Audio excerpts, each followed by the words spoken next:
Halo, assalamualaikum. Jumpa lagi dengan Wanos Channel. Di video ini saya akan membahas sedikit tentang permasalahan yang sering dihadapi oleh para pengangguran dalam membesarkan bibit pohon anggur. Dan masalah ini hampir sering dihadapi oleh mereka yang menanam pohon anggur. Apakah itu? Dia adalah pertumbuhan yang stagnan. Pertumbuhan yang stagnan adalah berhentinya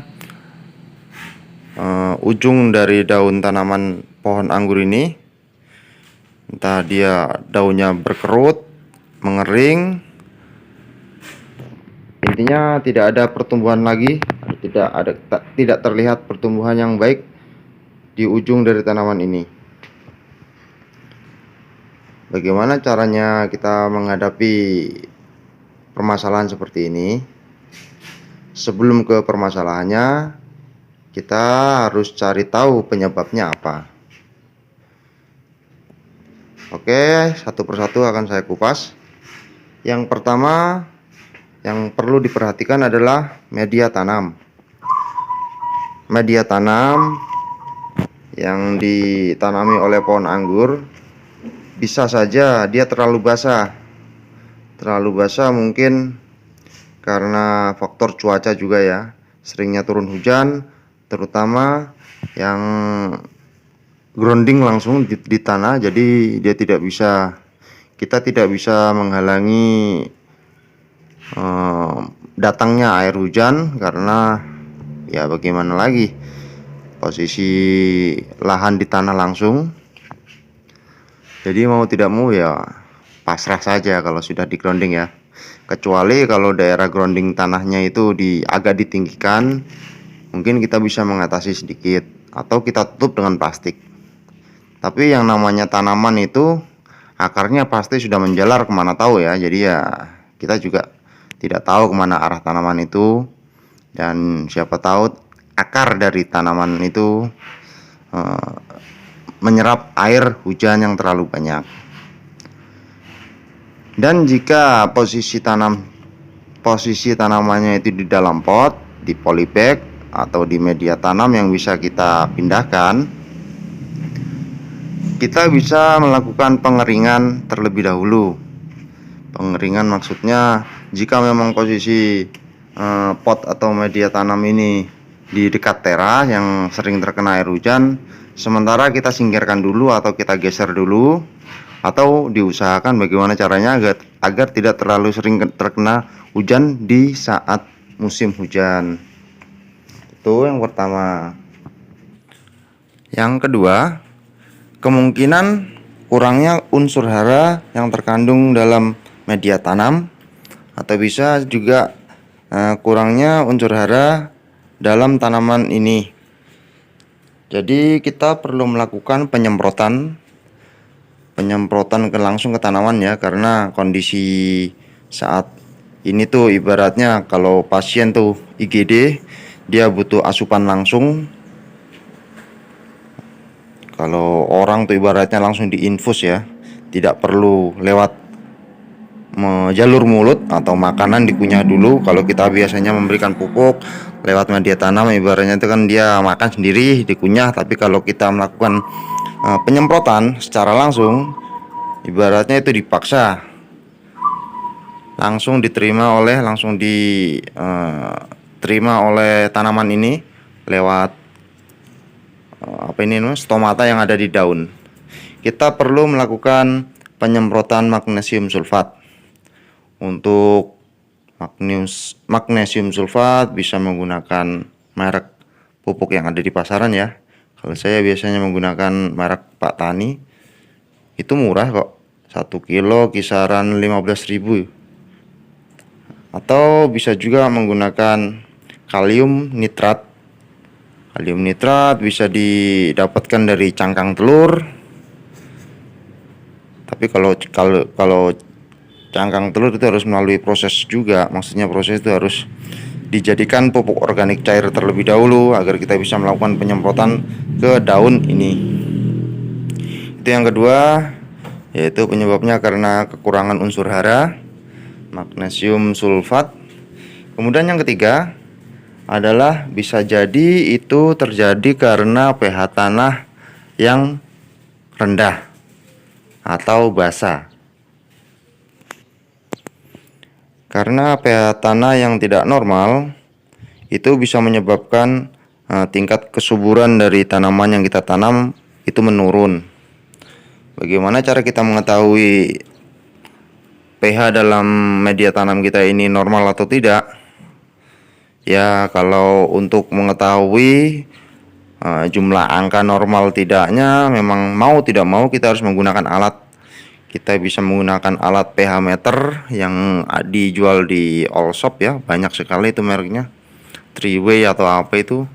Atau bisa juga kita menggunakan kertas pH meter, cuman kayaknya sekarang jarang yang menggunakan kertas pH meter ya. Lebih sering menggunakan alat pH meter. Normalnya tingkat pH tanaman anggur itu kan 6,5 hingga 7,5 ya, kalau menurut ukuran pH meter. Jadi jika di bawah 6,5, entah itu 4 atau 5, berarti tanah ini, media tanam ini yang ada di sekitaran tanaman kita mengalami kekurangan pH ya, jelasnya ya, pH-nya menurun. Jadi kita perlu meningkatkan pH tanahnya. Bagaimana cara meningkatkan pH tanah? Salah satunya jika memang itu pH tanahnya rendah, berarti asam ya. Kalau pH tanah rendah berarti asam. Kita perlu memberikan kapur dolomit.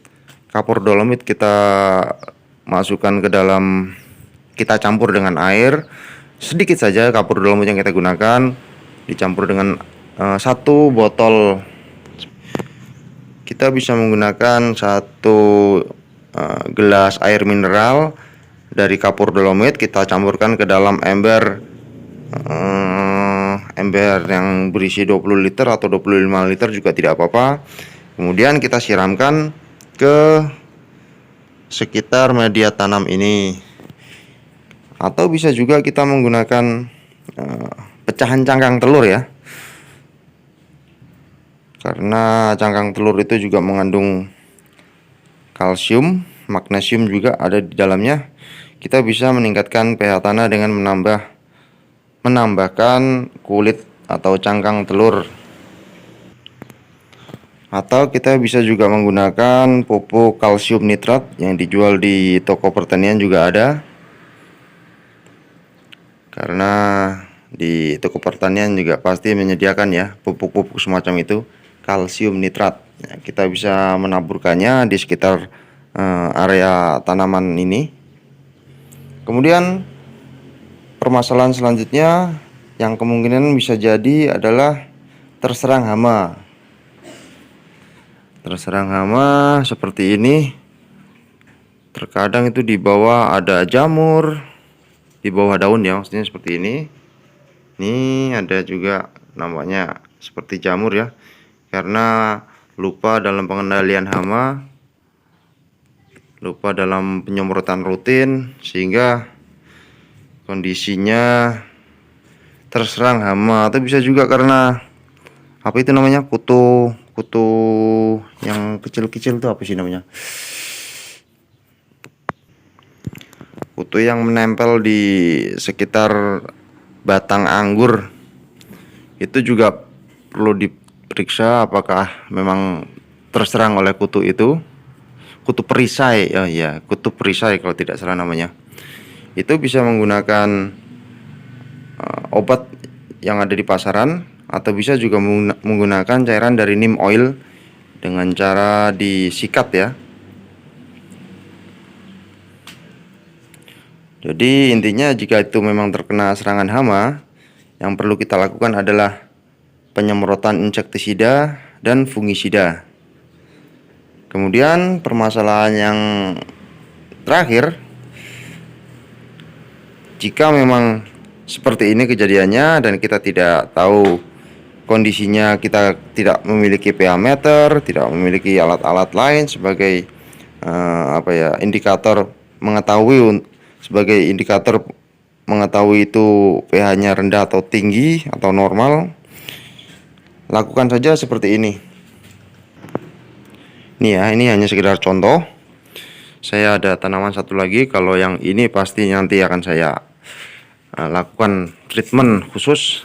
Dan kalau ada kasus seperti ini, di ujungnya masih sih, dia masih tumbuh, hanya saja pertumbuhannya kurang bagus ya, seperti ini kondisinya.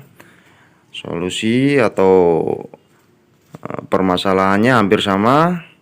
Ujung daunnya mulai mengecil, sudah tidak ada pertumbuhan lagi, tapi ini masih aktif nampaknya. Anggap saja ini sudah tidak aktif ya, karena sebagian daunnya juga sudah mulai mengering seperti ini. Ini juga karena hama. Jadi jika di bawahnya ada tumbuh seperti ini yang lebih vigor, tuh lihat seperti ini kan, dia tumbuh tunas seperti ini yang lebih vigor, maka kita bisa melakukan pemotongan langsung seperti ini. Bentar, saya akan ambil gunting nih. Saya akan lakukan pemotongan langsung seperti ini. Ya. Jadi kita akan mempertahankan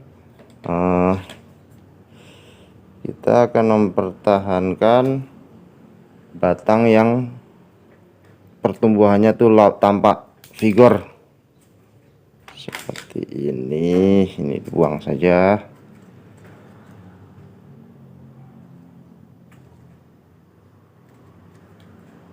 Jangan sayang untuk memangkas tanaman anggur yang masih muda atau yang sedang dalam masa pertumbuhan seperti ini, karena kalau kita pertahankan, sayangnya maksudnya begini, kita tunggu hingga lama dia tidak ada perkembangan atau perubahan. Tapi jika kita langsung memotong seperti ini, otomatis nutrisi yang terserap dari bawah sini akan langsung dikondisikan ke tunas baru seperti ini ya. Tunas baru seperti ini, dia pertumbuhannya lebih vigor, daunnya juga lebih lebar dan lebih normal.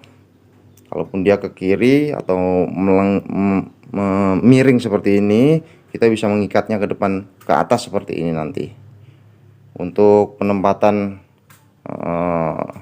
pengarahan tempat atau disesuaikan dengan tempatnya lah ya. Kalau dia mau dibelokkan ya nggak apa-apa, langsung dibelokkan seperti ini.